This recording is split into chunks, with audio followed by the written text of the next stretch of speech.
Assalamualaikum warahmatullahi wabarakatuh. Di video kali ini kita akan menganalisis ada 6 saham lagi ya, di mana kita akan melihat bagaimana pergerakan dari 6 saham itu saat ini ya. Oke, jadi apakah tindakan yang akan kita ambil, apakah sudah mulai bagus untuk kita mulai masuk, ataukah kita masih menunggu dulu dan melihat bagaimana perkembangan dari pergerakan saham ini. Oke, untuk kalian yang belum subscribe channel ini, bisa subscribe terlebih dahulu dan nyalakan lonceng notifikasi kalian agar kalian tidak ketinggalan dari video-video yang akan saya upload lagi ke depannya. Oke, jadi untuk saham yang pertama yang akan kita lihat adalah saham Enzo. Oke, di sini saham Enzo ini kemarin ketika bisa kita lihat dia dari saham, bisa dibilang saham tidur ya. Di sini inilah ciri-ciri saham tidur, dia berada di support terkuatnya, di support di harga 50-nya, dan kemudian dia sempat di sini sudah mulai ada pergerakan ya, di tanggal 31 Maret sudah mulai ada pergerakan, dan kemudian dia gerak lagi 31 Maret di sini dia naik 2%, dan kemudian di sini dia bisa dibilang nggak naik dan nggak turun ya.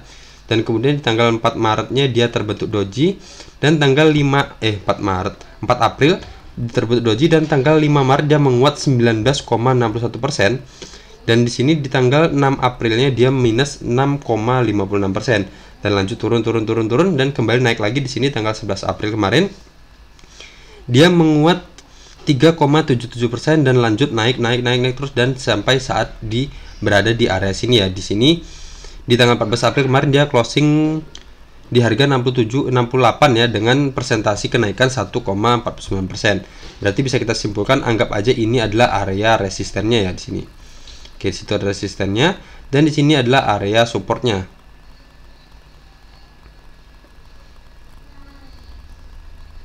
Oke, saya ambil di harga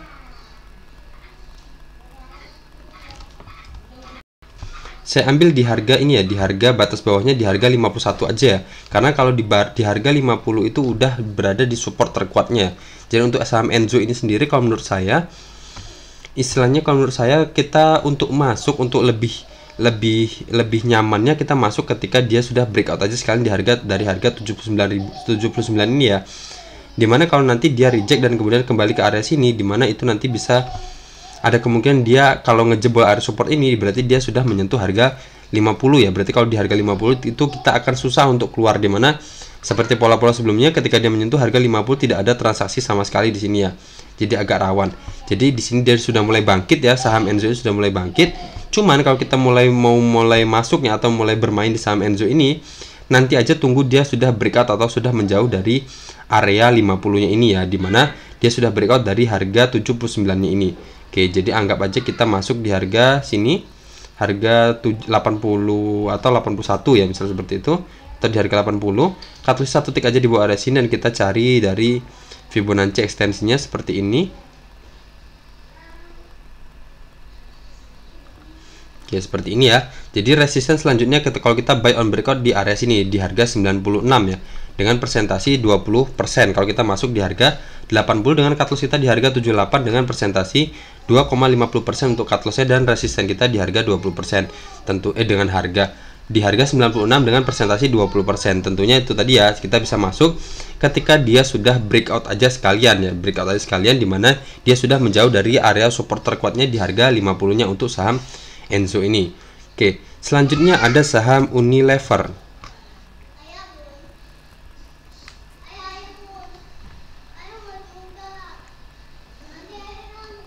Oke, di sini kalau kita bisa lihat, ternyata saham Unilever ini lagi ternyata di kemarin saya berharapnya dia sudah terbentuk lower high ya. Di sini sudah terbentuk lower high, di mana dia kemarin, coba saya cek dulu UNVR. Saya terakhir buat saham Unilever itu di tanggal 10 April ya. 10 April itu berarti di sini. Oke, di tanggal 10 April itu berarti di candle yang ini. Di tanggal 10 ya, berarti tanggal 10 itu di candle yang ini. Ya, berarti saya buat di candle terakhir di tanggal 10 itu kan hari Minggu ya. Berarti saya buat analisisnya di hari Minggu. Dan berarti candle terakhirnya adalah di tanggal 8 April, dalam mana 8 April itu adalah hari Jumat ya. Oke, dan harapan saya kemarin itu di sini dia kembali mantul ya, jadi sudah terbentuk atau terkonfirmasi dia sudah terbentuk lower high. Ternyata area ini juga dijebol juga, di mana area ini adalah di mana batas atasnya di harga 3.560 dan batas bawahnya ada di harga 3.500. dimana itu adalah bisa dibilang ini adalah area resisten dan support sebelumnya ya di situ. Oke, seperti itu ya. Di sini berarti ternyata dia sudah jebolnya lagi, dan harapan kita terakhirnya berarti di area sini. Apakah dia bertahan di area sini di harga 3280 ini, apakah dia bertahan ataukah di harga 3280 ini kembali dijebol lagi atau enggak. Berarti kalau seumpama dia di harga 3280 ini kembali dijebol lagi, berarti dia downtrendnya akan semakin parah ya, dimana dia akan sudah membentuk lower yang baru ya, dimana di sini sudah lower. Tapi kalau seumpama lowernya ini di harga 3280 dijebol lagi, berarti dia sudah membentuk lower low yang baru lagi. Misalnya seperti ini gerakannya.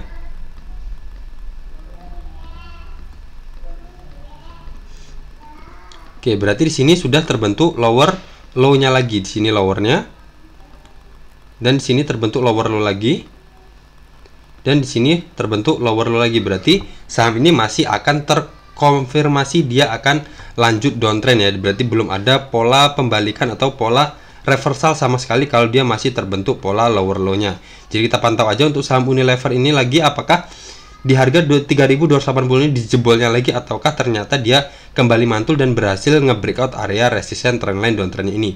Jadi ini sementara saya hapus aja dulu area sini karena sudah dijebolnya.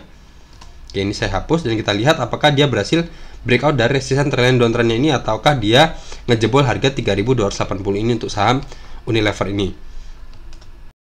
Selanjutnya ada saham WIRG. Oke, WIRG ini saham yang bisa dibilang ketika dia IPO dia naik terus, dan kembali sempat pernah dia reject sendiri di sini, tapi kok masih positif ya. Di sini di tanggal 13 April dia open di harga 1055 dan closingnya di harga 945 ya. Oke, di situ, dan berarti di situ kita reject. Dan kalau kita menggunakan time frame daily seperti ini kita nggak akan bisa menganalisisnya, tapi kita di sini kita akan menggunakan time frame 5 menit ya. Di sini baru kelihatan akan polanya seperti apa. Dimana di sini saya buatkan di sini adalah area resisten sebelumnya, area resisten di sini, dan di sini saya gabungkan dengan area pantulannya ketika dia turun terus, dan kemudian di sini dia terjadi candle pantulan ya. Di sini terjadi candle pantulan dan dia closingnya di harga 1110. Kalau kita lihat dari risk rewardnya sendiri, saham WIRG ini kalau kita lihat di sini kita masuk di harga 1110 dan cut loss kita di satu tick aja di bawah area sini, di bawah garis MA50 ya sekalian ya, di harga 1025 dengan cut loss kita persentasinya 7,66% dan resisten kita di harga 1165, di mana itu adalah area resisten sebelumnya dengan presentasi 4,95%. Tentunya di sini kurang sehat ya, kurang bagus ya, dimana persentasi take profit kita kurang dari 5% dan untuk take dan cut loss-nya sudah lebih dari 5%, walaupun masih di bawah 10% tapi lebih kecil dibandingkan dengan persentasi take profit kita. Jadi untuk saran saya, kita tunggu aja dia breakout sekalian dari harga 1165 ini. Dari 1165 ini, dan kita cut loss-nya satu tick aja di bawah di harga 1160. Dan coba kita cari untuk resisten-resisten selanjutnya, misal kita tarik seperti ini. Oke, resisten selanjutnya mungkin di sini, tapi kok terlalu dekat banget ya.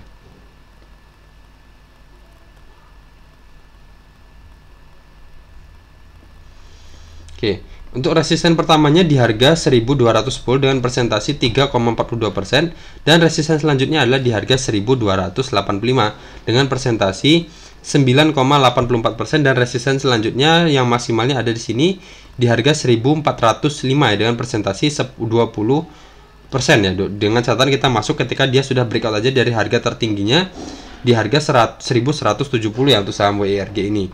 Oke, kalau dari RSI-nya sendiri dia baru aja mantul dari area atau sudah mendekati area 50 dan kemudian dia kembali mantul lagi ya. Oke, seperti itu ya. Jadi kesimpulannya kita ambil aja ketika dia sudah breakout dari harga 1165-nya aja sekalian ya. Dimana kalau kita masuk sekarang itu bisa dibilang sudah nanggung ya, karena sudah mendekati dengan area resistennya. Oke, seperti itu ya. Di sini kalau kita besarkan seperti ini kita bisa kelihatan di sini resisten selanjutnya di harga 1210 dan resisten selanjutnya lagi di harga 1285 dan tertingginya adalah di harga berapa ini? 1405 ya untuk saham WIRG. Selanjutnya ada saham INTP. Oke, saham INTP sendiri kalau kita lihat sendiri dari tren jangka panjang ya, ini saya hapus aja. Dari tren besarnya saham ini masih tetap downtrend ya, dimana dia masih konsisten berada di bawah resisten trendline downtrendnya, dan garis MA 50 nya masih juga di bawah garis MA 200, dan candle-candle masih kuat berada di bawah garis MA 200, dan candle-candle masih berada kuat di bawah garis MA 50 nya. Tetapi di sini bisa kita lihat dia sudah mendekati area ini ya, dimana di harga 9.900 itu adalah area support sebelumnya. Di sini ada pantulan, di sini juga sudah ada pantulan. Jadi sini saya buatkan area aja di sini.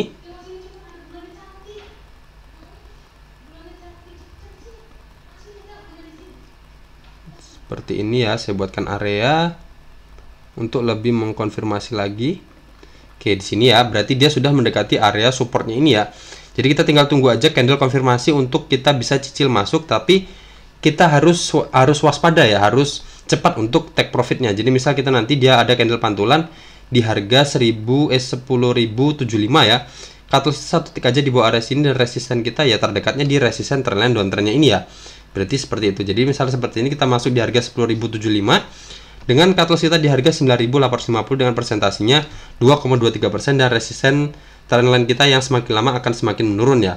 Nah, itu adalah pilihan TikToknya. Tapi kalau mau lebih menarik lagi, kita tunggu aja dia breakout dari resisten trendline downtrend ini, dan baru kita akan cari area support atau area resisten horizontal terdekatnya seperti ini. Jadi kita tunggu aja dia breakout dari area resisten trendline downtrend ini, akan lebih menarik lagi ya, dimana support atau resistennya akan lebih jelas terbaca. Tapi kalau seumpama kita masuk seperti ini, kita harus jeli terhadap resisten yang semakin lama semakin menurun ya. Untuk saat ini sendiri kita bisa dapat persentasi take profitnya di harga atau di persentasinya 5,46%. Tapi kalau lama-kelamaan kita beli di harga yang sama, dan resisten kita akan semakin lama semakin menyempit ya, jadi sekitar 3,97%, karena resistennya semakin lama semakin menurun.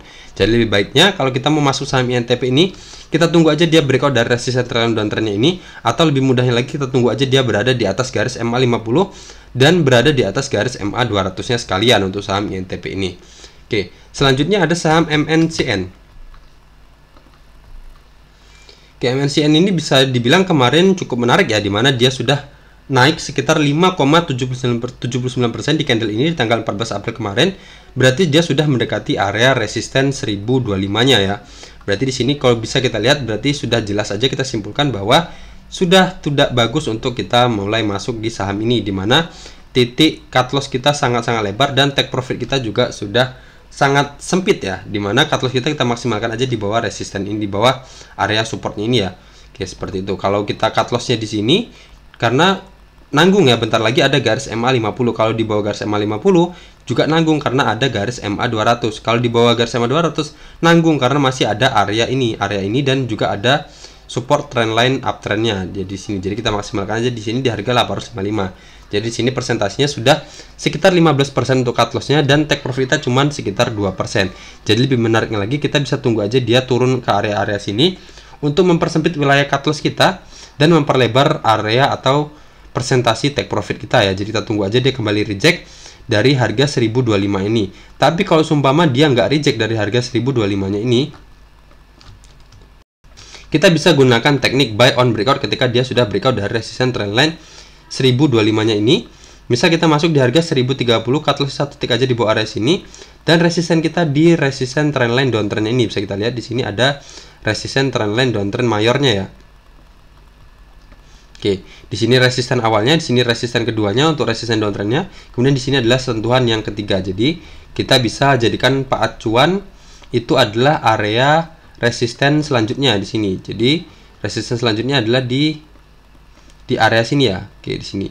Jadi di harga 1135 kalau kita masuk buy on breakout dengan persentasi 10,18%. Tentunya harus kita waspadai ya, karena resisten trendline-nya downtrend.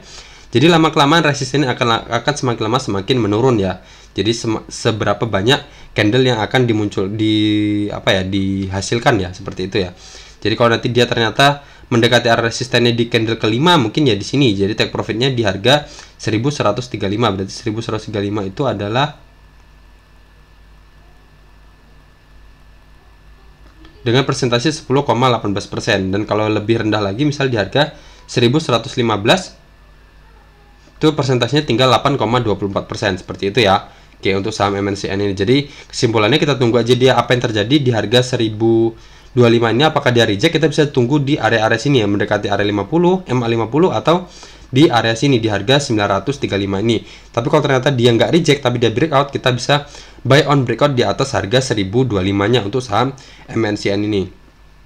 Oke, kalau dari RSI-nya sendiri dia baru aja terbentuk golden cross ya, dia baru aja memotong garis kuningnya dan ada kemungkinan dia akan sampai ke area 78 ini. Jadi bisa ada kemungkinan dia akan masih ngejebol area resisten 1025 ini kalau dari RSI-nya. Jadi kita pantau aja nanti apakah dia breakout ataukah dia kembali reject ya dari mental dari harga 1025-nya ini.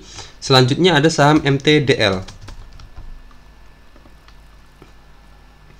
Oke, MTDL kemarin dia menguat 8,76%, di mana saham ini sendiri bisa kita lihat dia sudah bisa dibilang ini adalah fase yang terlihat jelas ya, di mana di sini ada fase akumulasi. Sini saya buatkan aja seperti ini ya.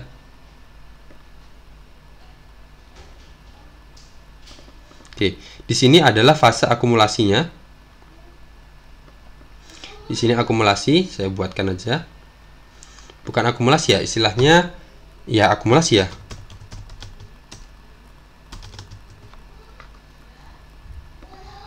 Di sini ada akumulasi, kemudian di sini adalah fase markup-nya, di mana harga dikerek naik ya di sini.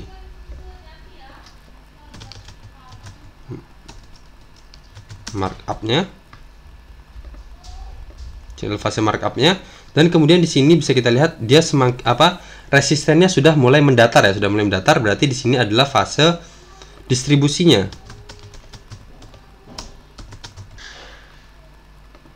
Di sini distribusi dan di sini sudah terbentuk pola markdown-nya ya sini.